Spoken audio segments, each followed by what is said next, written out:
Hello to my fellow history lovers. We are part two of the what ifs of American history. What if there had never been an American Revolution? What if there had been no America?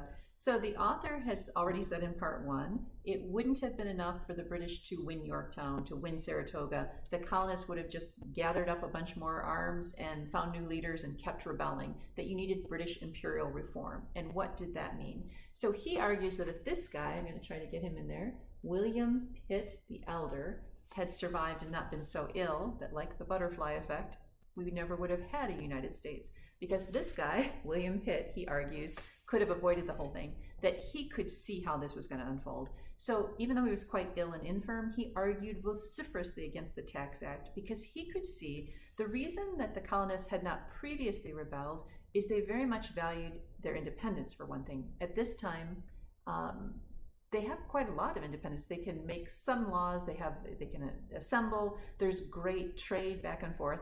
But then comes the French and Indian War, and all of a sudden the British look into their purse and are like, it's empty, we need money, and we want you, who we spent all this money protecting, to pay into our purse.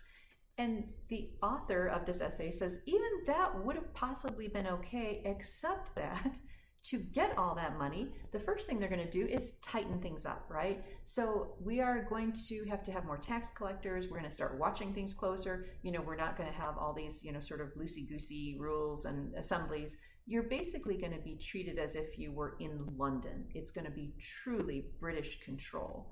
And even that, the author says, wouldn't have necessarily caused a rebellion, except, and this is the part, that King George was adamant that, and this is the whole key to this, the colonists would have the responsibilities of an Englishman, but not the privileges. So in other words, the colonists are looking at this thinking, so you're going to basically take our money, you're going to take our independence, and what are you giving us? And the answer was really nothing.